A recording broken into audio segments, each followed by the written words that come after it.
1962년에 영국에서 공연된 한 연극의 제목이 가룟 유다의 얼굴이라는 연극이었습니다.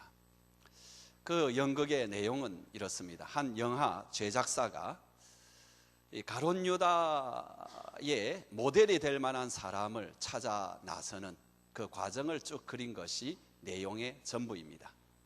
그 내용은 어떻게 끝이 나느냐? 결국은 가룟 유다의 모델을 찾지를 못합니다.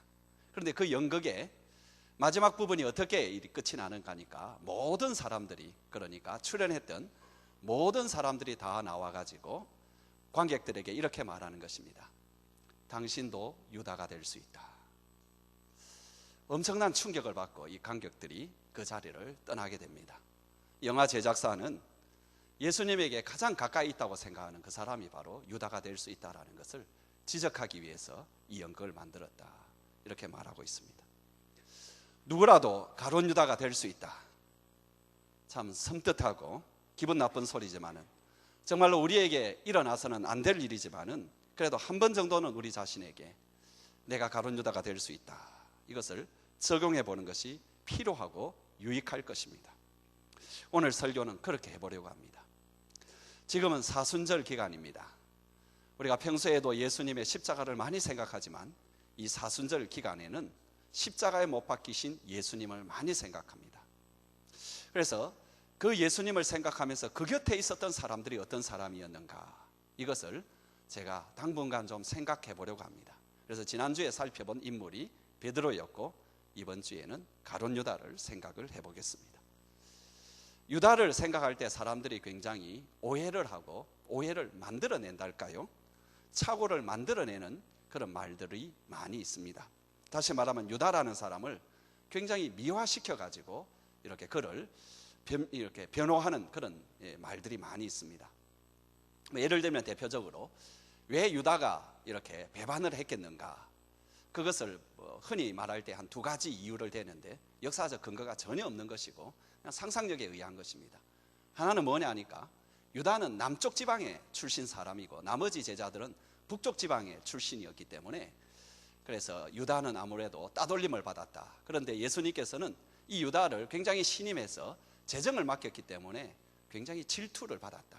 그런 가운데서 그가 배반을 하게 되었다. 두 번째의 의견은 뭐냐 하니까 시몬이라는 열심 당원보다도 더 극렬한 애국주의자, 우리로 말하면 암살단 비슷한 시칼이라는 그런 조직이 있었는데 유다는 그 조직의 일원이었다. 그래서 예수님을 통해서 로마에 반역을 하고 로마에 반란을 일으킬 목적을 가지고 예수님께 접근을 했는데 예수님이 그럴 기미를 보이지 않자 예수님을 팔아넘기면 예수님이 어쩔 수 없이 이 로마에 대해서 반역을 할 것이다, 그것을 노렸다, 이런 소리를 합니다. 여러분, 전혀 근거가 없는 그런 이야기죠. 특별히 문학 작품들, 어줍지 않는 그런 글들을 보게 되면은 유다라는 사람을 굉장히 대단한 사람인 것처럼 묘사를 합니다. 마치 유다라는 사람은 인간의 모든 실존적인 고뇌를 짊어지고 가는 아주 실존적 그런 인간, 심지어 실존적인 철학자 같은 그런 인간으로 그리기도 하고, 또 어떤 사람들은 스승과 나라 사이에서 결국은 나라를 선택할 수밖에 없었던 아주 애국지사, 이런 사람의 모양으로 그리기도 하고, 또 어떤 사람들은 진짜 유다는 휴머니스트였다, 이런 소리를 합니다. 여러분, 그렇게 생각하는, 그래서 문학적인 상상의 나래를 펴고 그것을 멋진 글로 펼쳐가는 그 필체는 좋을지 모르지만, 그래서 돈은 벌었을지 모르지만, 여러분, 이것은 다 부질없는 짓이고 문인들이 저지르는 가장 심각한 곡해이고 폐해입니다. 그렇다면 유다는 어떤 사람이냐? 간단하게 말해서 이 사람은 배반자입니다. 예수님을 배반한 사람입니다. 이 사람은 그럼 왜 배반자가 되었느냐? 그리고 배반자가 되기 전에 이 사람은 어떤 모습이었고 어떤 통로를 통해서 배반자가 되었는가? 그는 주님을 팔아먹는 배반자, 그래서 인류의 가장 나쁜 대명사죠. 가룟 유다, 그렇게 하면 예수님을 믿지 않는 사람, 심지어 기독교를 모르는 사람도 그 의미는 대충 알고 있습니다. 가장 인간 중에 가장 저급한 인간. 여러분, 그런 대명사가 되기까지 여러분 그런 길로 나아가는 단계들이 있었습니다. 그 첫 번째 단계는 돈을 사랑하는 마음이었습니다.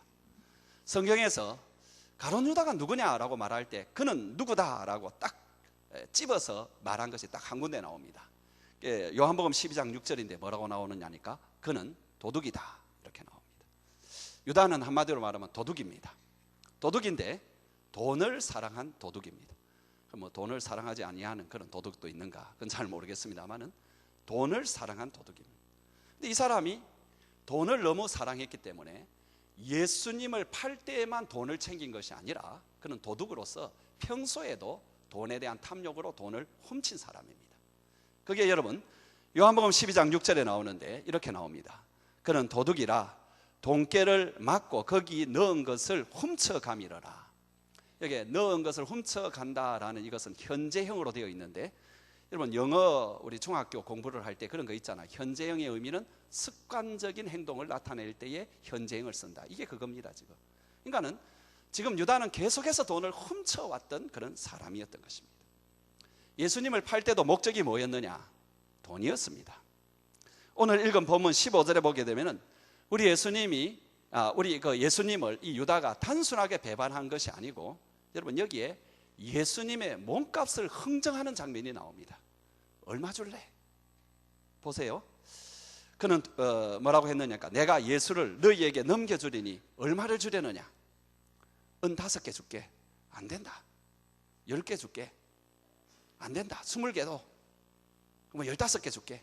이런 식으로 지금 예수님의 몸을 가지고 흥정을 하고 있다는 것입니다. 그러니까 여러분 예수님을 배반한 것이 단지 뭐 평소에 오해를 하고 있어서 그 행동을 한 것도 아니고요, 순간적인 오판을 한 것도 아니고 흥분을 한 것도 아니고 돈에 대한 탐욕으로 치밀한 사건이었다는 것입니다.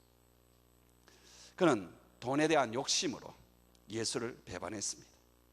마태복음 27장에 넘어가게 되면은 이 유다가 예수님을 배반하고 난 뒤에 예수님께서 대제사장 가야바의 그 뜰로 또 더 나아가서 빌라도의 그 심판정 앞으로 이렇게 끌려다니는 모습을 보면서 후회를 합니다. 근데 그 후회를 하는 모습이 어떤 장면으로 나오느냐 하니까 예수님을 팔아서 받아 먹은 그 은 30을 원래 그에게 주었던 대제사장과 장로들에게 갖다 줍니다. 여러분 이건 뭘 가느냐 하니까는 그가 예수를 팔아먹을 때 그의 생각이 무엇이 지배하고 있다는 것을 보여주는 거죠. 뭐가 지배하고 있죠? 돈이 지배하고 있습니다. 그러니까 그가 후회를 하고 난 뒤에 첫 번째 행동이 뭐냐 하니까는 그 돈을 다시 돌려주고 난 뒤에 자살을 하는 것입니다. 우리가 살면서 돈이 필요합니다. 또 돈이 중요합니다. 성경은 이것을 인정을 합니다. 그러나 성경은 돈을 사랑하거나 돈을 이렇게 섬겨서는 안 된다고 말하고 있습니다. 다만 돈을 잘 획득하고 돈을 잘 사용할 것을 권면하고 있습니다. 그런데 우리가 이 돈을 사랑하기 시작하면, 이 돈을 섬기기 시작하면은 우리들의 삶은 황폐해집니다. 우리들은 악에 물들기 시작합니다. 우리의 삶은 크게 잘못되어 나가기 시작합니다. 여러분 다시 말하지만은 성경은 돈 자체가 악이라고 말하지 않습니다. 돈을 사랑하는 것이 일만 악의 뭐라고요? 뿌리다. 돈을 사랑하는 것이 악이라는 것입니다. 악 정도가 아니라 거기에서 일만 악이 나온다라는 것입니다. 사랑하는 성도 여러분, 우리는 주님보다 이 돈을 더 사랑하지 않습니까? 우리는 주님보다 돈을 더 섬기지는 않습니까? 돈 문제 있으면 주님이고 뭐고 없고. 이거 정말로 심각하게 생각하셔야 됩니다. 다들 돈 하고 모든 것에서 돈 하니까는 여러분 돈을 사랑하고 돈을 추구하는 것이 너무나 당연시되는 그런 시대에 살고 있습니다. 우리의 과거 기독교가 들어오지 아니하는 유교 사회만 되더라도 여러분 청렴 결박하게 사는 것이 훨씬 가치 있는 삶으로 추구는 했습니다. 그렇게 살았는지 살았지 못했는지는 모르겠지만 적어도 그것이 큰 가치였습니다. 근데 지금은 청렴 결백이 무엇입니까? 여러분 텔레비전에 나오는 토크쇼를 한번 보십시오. 얼마나 역겹습니까? 그 유명한 사람들이 나와서 하는 타령이 뭐냐 하니까 다 돈 타령하고 있습니다. 돈을 벌었다면 다 와 하고 있고. 여러분 그런 세계 속에 저와 여러분이 살고 있는데 여러분 거기에 고개 끄덕이면 여러분 안 됩니다. 돈을 사랑하면 안 됩니다. 하나님을 사랑해야지. 돈을 사랑하면 여러분 악입니다. 그리고 거기에서는 온갖 악이 다 쏟아져 나옵니다. 돈을 사랑하면 어떻게 됩니까? 눈이 멉니다. 그래서 맹목적이 됩니다. 돈에 눈이 멀어버립니다. 처음에 가룟 유다도 예수님을 따를 때에는 어느 정도 예수님을 알아보았습니다. 그래서 예수님을 따르기 시작했습니다.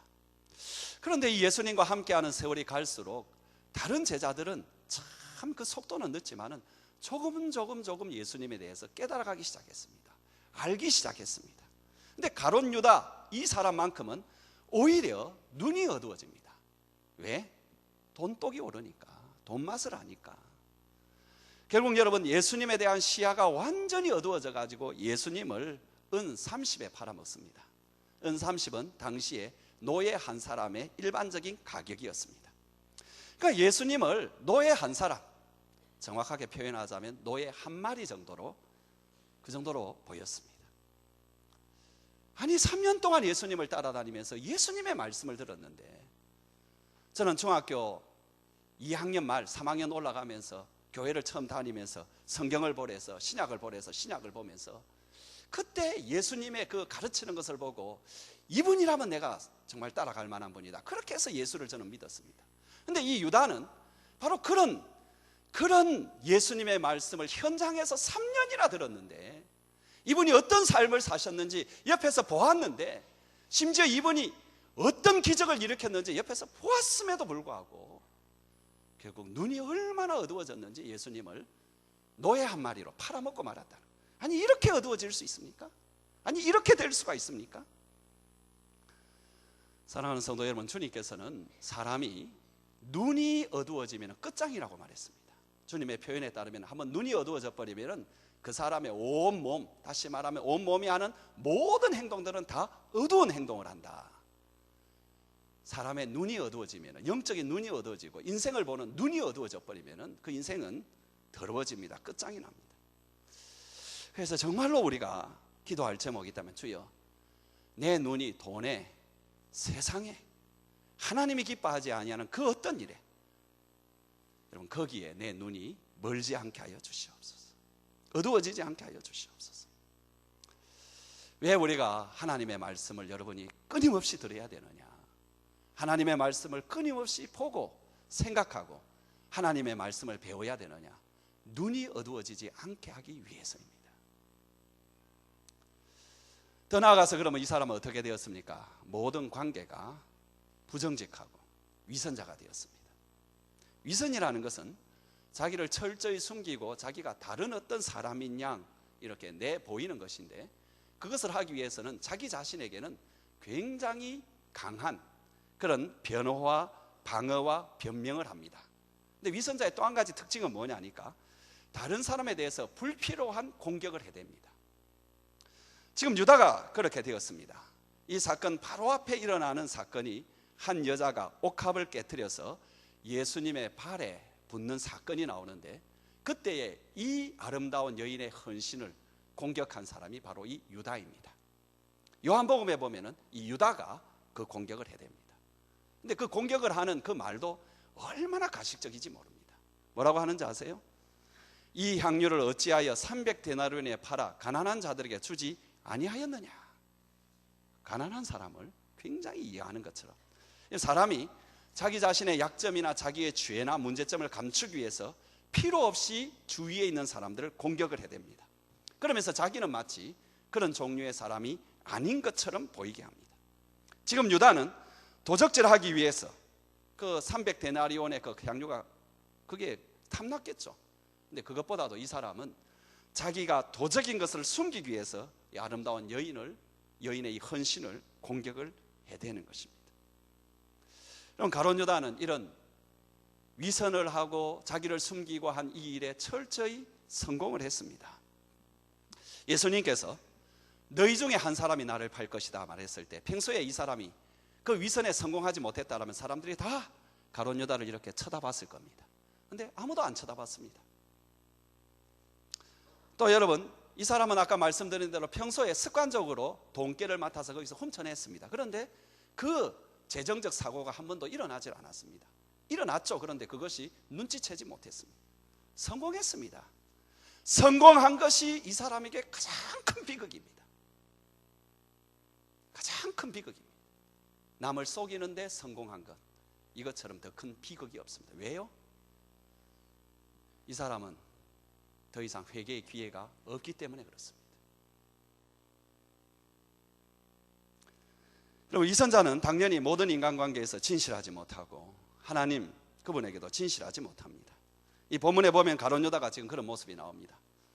예수님께서 너희 중에 한 사람이 나를 팔리라 이렇게 말하니까 제자들이 한 사람 나가면서 주님 접니까? 이렇게 물었습니다. 25절에 보면 가룟 유다도 와가지고 주님 접니까? 라고 묻습니다. 근데 25절 전에 15절에 이 가룟 유다는 벌써 배반을 해서 예수님을 팔아먹었습니다. 그럼에도 불구하고 뻔뻔스럽게 와가지고 하는 말이 뭐라고 하니까 접니까? 라고. 여러분 얼마나 끔찍합니까? 그죠? 자기 스승을 팔아먹은 것도 끔찍한데 그 스승이 너희 중에 한 사람이라고 그 사람을 지적하고 있음에도 불구하고 나와서 접니까? 라고 말할 이 강심장의 사람. 여러분 관계 속에서 하나의 정직성도 진실성도 없는 이 사람, 어떻게 이 사람이 이렇게까지 될 수 있었을까? 사랑하는 성도 여러분, 우리도 이렇게 마음을 돈에 뺏기고 눈을 세상에 뺏기고 그러면은, 그래서 명목상의 신자로 남아있으면 그 다음 일어나는 일은 위선자입니다. 하나님과 관계에서, 사람과의 관계에서 그 어느 것 하나 정직한 것, 진실한 것이 없습니다. 혹 우리의 모습은 위선자의 모습이 아닙니까? 우리는 위선에 성공한 사람들이 아닙니까? 위선은 실패하는 것이 제일 좋습니다. 위선에 성공하면 소망이 없습니다. 기회가 없습니다. 결국 이 사람은 어떻게 됐습니까? 마지막 단계는 뭐냐 하니까 예수를 팔아먹기 전에 자기를 사탄에게 팔아먹습니다. 사탄이 한 영혼을 사들일 때에 단계가 있습니다. 유다가 그것을 너무나 잘 보여주고 있습니다. 요한복음 13장 2절에 보면은 마귀가 벌써 시몬의 아들 가룟 유다의 마음에 예수를 팔려는 생각을 넣었다. 생각을 살짝 집어넣어 버립니다. 사탄의 생각을 그 사람의 마음속에 싹 집어넣습니다. 그 생각은 뭐가 되느냐 하니까 사탄이 그의 마음속에 들어가서 유린할 교두보가 됩니다. 그 다음에 일어나는 일은 무엇입니까? 여러분 13장 26절에 27절에 보면은 예수께서 대답하시되 내가 떡 한 조각을 가져다 주는 자가 그 바로 나를 파는 그 사람이다 하시고, 곧 한 조각을 적셔서 가롯 시몬의 아들 유다에게 주시니 조각을 받은 후에 곧 사탄이 그 속에 들어간지라. 이에 예수께서 유다에게 이르시되 내가 하는 일을 계속해라. 유다의 그 마음속에 배반의 생각을 집어넣은 사탄은 결국 그 생각을 틈타서 그 속에 들어가 가지고 이 유다를 완전히 장악해 버립니다. 결국 어떻게 됩니까? 요한복음 13장 3절에 보면은 유다가 그 조각을 받고 곧 나가니 밤이러라. 어두운 밤 속으로 사라집니다. 사탄의 하수인으로 사라집니다. 사탄에게 영혼을 팔아먹은 자로 어둠 속으로 사라집니다. 여러분, 유다가 왜 이렇게 비참하게 되었습니까? 그도 한때 12제자였습니다. 그런데 예수님의 말씀에 따르면 차라리 태어나지 않았으면 좋았을 걸. 그 사람이 되고 말았습니다. 여러분, 천국의 가장 높은 곳에서 지옥의 가장 밑바닥에 빠진 사람 아닙니까? 물론 뭐 천국은 평등한 곳인지 하겠지만 그래도 성경을 보게 되면은 12제자, 그들이 하나님 보좌 우편에 앉는다고 했습니다. 그 자리에 앉았던 사람입니다. 그 자리에 앉을 뻔한 사람입니다. 근데 그 사람은 지옥의 가장 밑바닥 그곳에 내려갔습니다. 왜 이렇게 되었습니까? 여러분, 이 사람이 태어날 때부터 특별한 악인이 아니었고요, 그 마음에 돈을 사랑하는 마음, 이것을 다스리지 못하고 그것이 이어지는 여러 가지 말들을, 일들을, 생각들을, 행동들을 다스리지 못했기 때문에 그렇습니다. 여러분, 이것이 우리에게 참 무섭습니다. 여러분, 우리에게도 이런 모습이 있기 때문입니다. 우리가 물질에 대한 지독한 집착과 돈에 대한 사랑, 돈을 하나님처럼 생각하는 것, 이런 마음이 우리에게 없는 것이 아닙니다. 그리고 눈이 어두워져 버려가지고 위선자로 살고 정직하지 못하고 진실하지 못하고, 이것도 우리의 모습입니다. 그러다가 사탄에게 내 영혼을 거의 팔아먹을 만한 단계까지 가는 우리의 모습입니다. 그럼 우리는 어떻게 해야 되냐? 여러분, 십자가는 하나님의 계획이고 하나님께서 십자가에 달리실 분인 예수님을 하나님께서 친히 준비하셨습니다. 오늘 본문에도 그 말이 나오죠. 나는 하나님께서 이렇게 준비해서 그곳으로 가거니와. 유다는요? 유다는 하나님이 그 사람을 그렇게 특별히 준비한 게 아닙니다.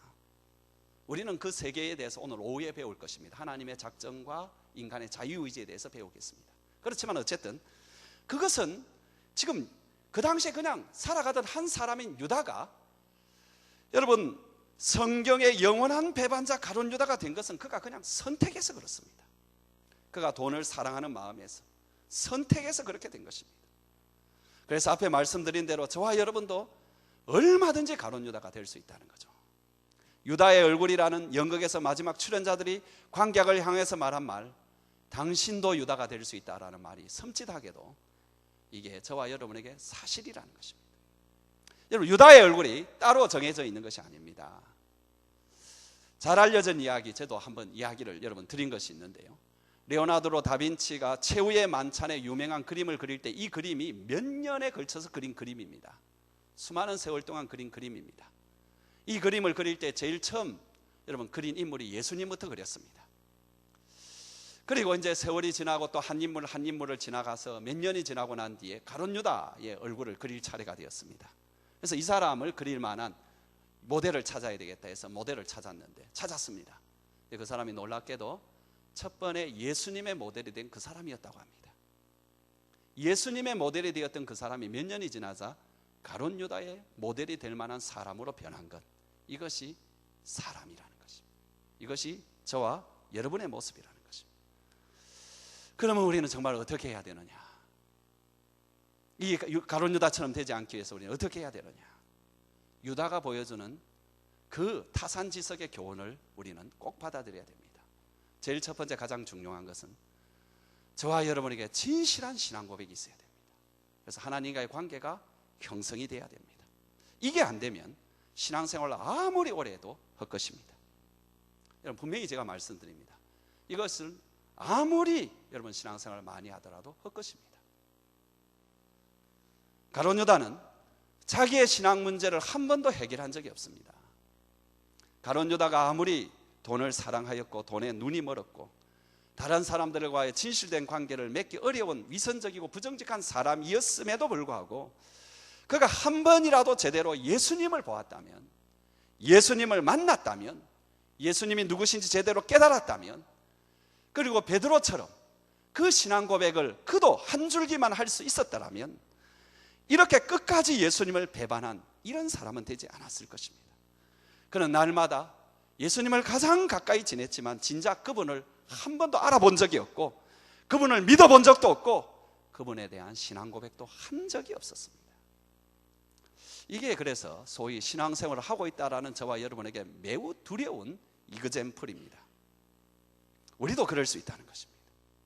오랜 신앙생활을 해왔는데 하나님과는 어떤 관계도 맺어지지 아니하는, 말은 남이 그러니까 하나님 아버지라고 기도하지만 정말로 하나님을 아버지라고 부를 수 있는 그런 신앙 관계 속에 들어가지 못했다면, 여러분, 마지막 날 우리가 이 땅을 떠날 때 어떻게 그 사람이 아버지의 집으로 들어갈 수 있겠습니까?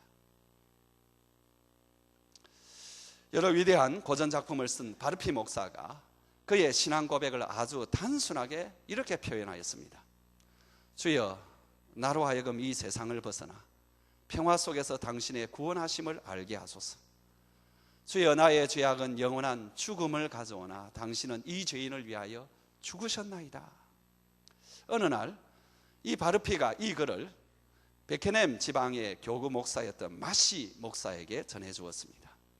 그는 이것에 감동을 받고 그의 서재에 있는 백난로 선반 위에 두었습니다. 며칠 후에 로댕경이 찾아와서 그 글을 읽고는 감동을 받으면서 마씨에게 이걸 좀 뺏겨가도 되겠느냐 이렇게 물으니까 흔쾌히 허락을 하면서 오히려 이 마씨가 그에게 그것을 뺏겨서 써주었습니다. 로댕경은 그것을 받아서 집에 가져오고 난 뒤에 그것을 가까이 둔다고 벽난로 위에 역시 그런 선반 위에 딱 두었는데, 그것을 이제 또 그를 방문한 테일러 장군, 이 워털루 이 전쟁에서 큰 영웅이었는데 이 사람이 와가지고 이 글을 보았습니다. 그리고 거기에 있는 동안에 계속 그 글을 보면서 읽고 또 읽으면서, 그때 이제 로댕경이 하는 말이 뭐냐니까, 나는 정말로 이 말의 의미를 진실히 깨달았다. 그러면서 서로 신앙을 나누고 이 테일러 장군도 예수님을 정말로 구주로 고백하게 됩니다. 근데 이 테일러 장군이 그 글을 가지고 와가지고 자기 부대에 있는 그런 장교 한 명에게 이 글을 주었습니다. 이 장교가 후에는 이제 여러분 크림반도, 지금 문제가 되고 있는 크림반도에 옛날에 크리미아 전쟁이 있었죠. 나이팅게일이 참가했던 그 전쟁이죠. 그 크리미아 전쟁에 참관을 했을 때 그것을 가지고 갔습니다. 그리고 그것에 신앙을 고백하고, 그런 중에 이 사람이 부상을 입고 돌아와서 자기 집에서 이제 병사를 하게 되는데, 그때에 이 마시 목사, 이걸 처음에 적어준 마시 목사가 그 집을 방문하게 됐습니다. 근데 이 장교가 마시 목사에게 뭐라고 말하냐니까, 목사님 테일러 장군님이 제게 쓴 글인데 보셨습니까? 하면서 가르치는 것입니다. 그러면서 이 사람이 이제 그 자리에서 죽습니다. 그래서 그 글이 뭔가 이렇게 살펴서 마씨가 보니까 자기가 써준 글이, 그게 돌고 돌아가지고 지금 자기한테 온 것입니다. 주여, 나로 하여금 이 세상에 벗어나 평화 속에서 당신의 구원을 알게 하소서. 주여, 나의 죄악은 영원히 죽음을 가져오지만 당신은 이 죄인을 위해서 죽으셨습니다. 여러분, 이 원래 이 처음에 했던 여러분 바르피 목사가 이렇게 적은 글이었지만 이것이 돌고 돌면서도 모든 사람에게 신앙 고백이 되었습니다. 그것이 그분들을 살렸습니다. 다른 사람이 신앙 고백한 것이라도 내 신앙 고백이 되는 것, 이것이 얼마나 소중한지 모릅니다. 우리가 좋아하는 찬송, 주 안에 있는 나에게 딴 근심이 있으랴, 오 놀라우신 구세주 예수 내 주, 이런 것을 작사 작곡을 하였던 컥 패트릭이라는 사람은 약 1000곡의 곡을 썼다고 합니다. 이분이 한 번은 펜실베니아 로인스빌 캠프에 집회를 이렇게 참석하고 있을 때, 인도를 할 때에 매일 밤에 굉장히 호소력이 있는 한 청년이 이제 그 찬송을 부르는 그런 이제 복음 찬송 청년이 있었습니다. 근데 이 청년은 찬송가는 부르지만 실제로 그는 하나님을 믿지 아니했습니다. 예수님을 영접하지 아니했습니다. 그렇지만 이 사람의 목소리가 하도 호소력이 있고 좋으니까는 많은 사람이 들을 때마다 감동을 받았습니다. 컥 패트릭은 이 청년에게 열심히 복음을 전해 보았지만은 청년의 태도는 아직까지 변하지 아니하고 굳어 있었습니다. 참 안타깝게 생각한 패트릭은 집회 기간 동안에 이 청년의 영혼을 위해서 계속 기도했습니다. 계속 기도하는 가운데서 문득 그에게 한 가지의 가사와 거기에 맞는 곡이 떠올라서 빨리 그 곡을 하나 썼습니다. 그리고 이 청년에게 주면서 이걸 한번 불러봐라. 청년은 뭐 이렇게 곡만 보면 아니까, 악보만 보면 아니까. 그래서 이 청년이 그 호소력 있는 그 목소리로 이 찬송을 부르기 시작했습니다. 나 주를 멀리 떠났다 이제 옵니다. 나 죄의 길에 시달려 주여 옵니다. 나 이제 왔으니 내 집을 찾아 주여 나를 받으사 맞아 주소서. 이보다 훨씬 잘 불렀겠죠. 훨씬 호소력 있게 불렀겠죠. 우리 찬양을 우리 한번 같이 불러볼 때에 이렇게 불러봅시다. 내가 그 청년이냐, 내 목소리가 그렇게 호소력 있느냐, 뭐 내가 나에게 한번 감동을 해보면서, 그러나 이 가사를 생각하면서 우리 한번 같이 불러보겠습니다. 273장입니다. 273.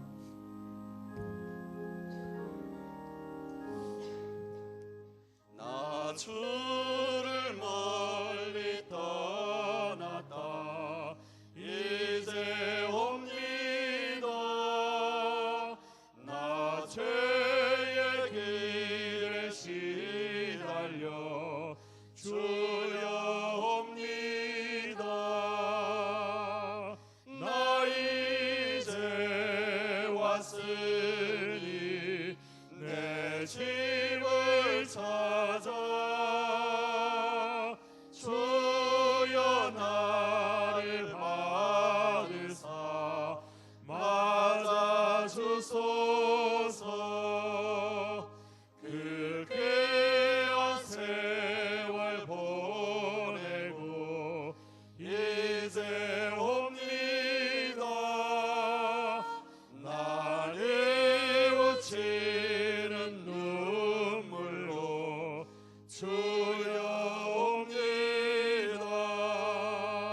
주소서.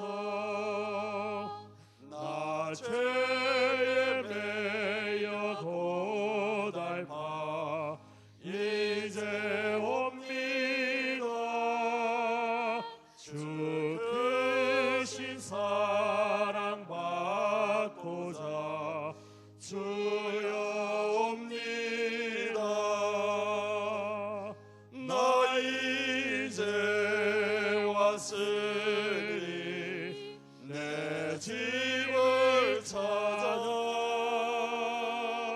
주여 나를 받으사 맞아 주소서.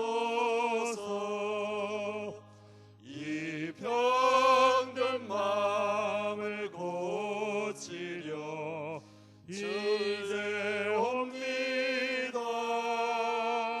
큰 힘과 소망 바라고 주여 옵니다. 나 이제 왔으니 내 집을 찾아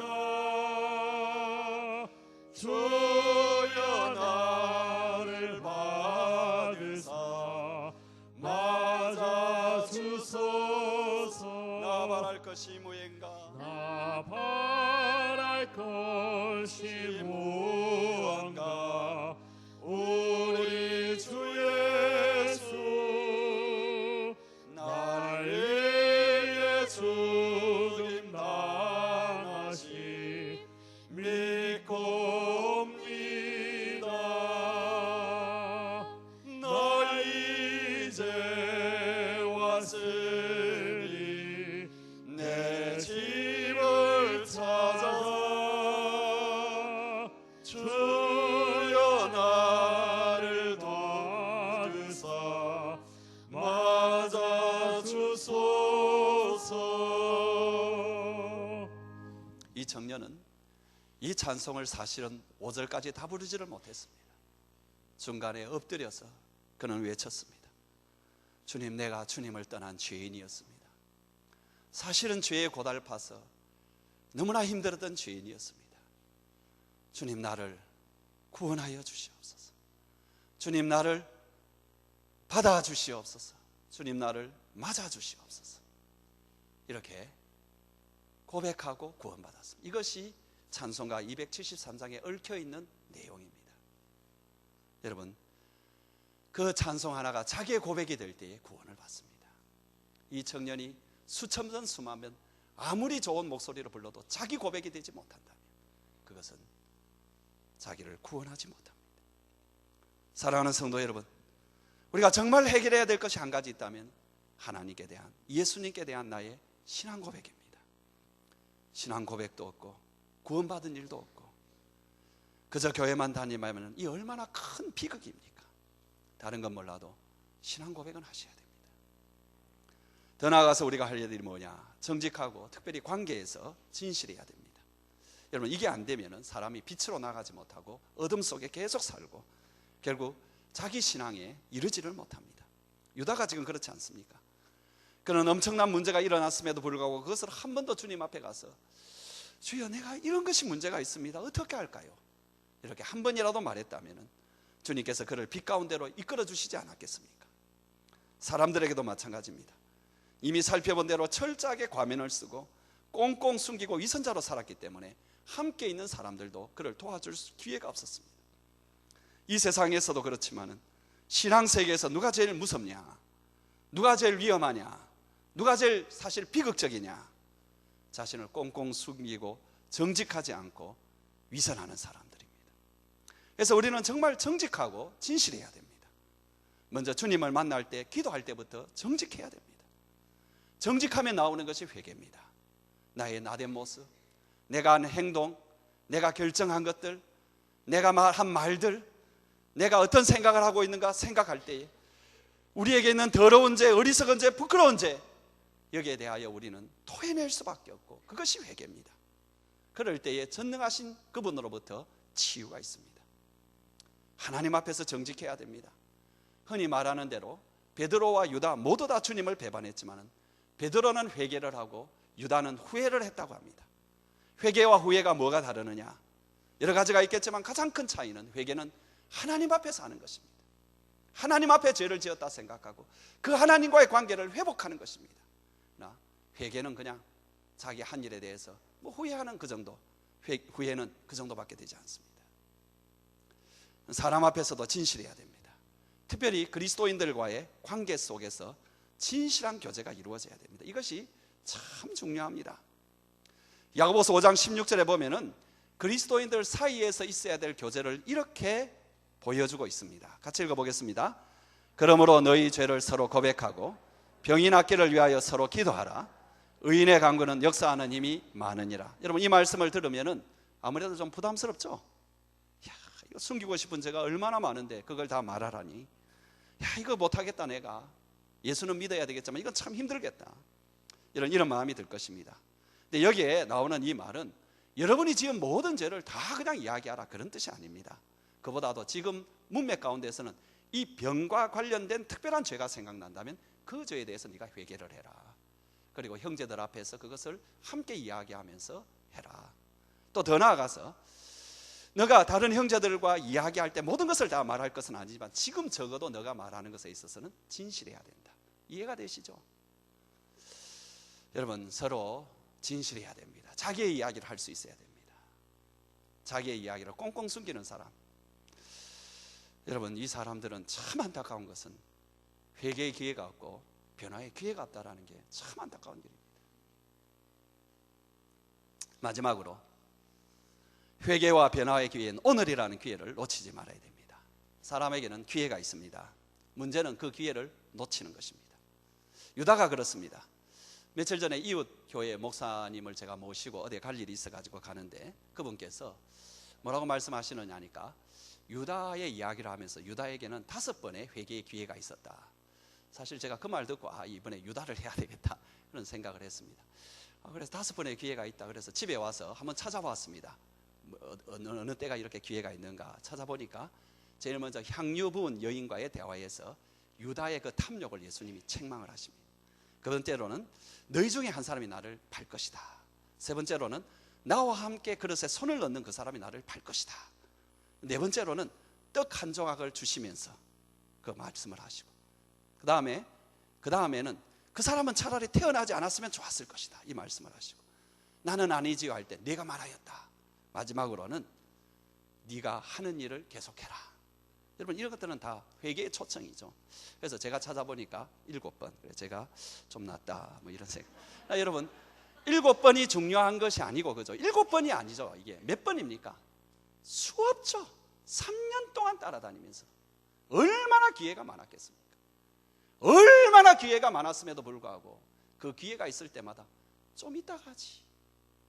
자기를 살짝 부끄러우니까 회피하고 유보하고 거절하고 결국 이 사람 영원히 멸망해버렸습니다. 프란츠 카프카라는 체코슬로바키아 출신의 유명한 유대인 작가가 있죠. 이 사람이 쓴 작품 가운데 하나가 뭐냐니까 문 밖에서 일생 동안 문이 열리기를 기다리다가 죽은 사람의 이야기가 나옵니다. 이 사람은 문지기가 서 있는 문 앞에서 어찌하든지 그 문 안에 들어가려고 일생 동안 애를 씁니다. 어떻게 하면 저 문지기를 피해서 문 안으로 들어갈 수 있을까 애를 쓰는데 끝내는 들어가지 못하고 문 밖에서 죽어가게 됩니다. 그는 죽어가면서 그 문지기에게 이렇게 말합니다. 왜 당신은 나를 그 문 안으로 들어가지 못하도록 그토록 문을 이렇게 지키고 있었습니까? 그때 문지기가 정색을 하면서 말합니다. 아닙니다.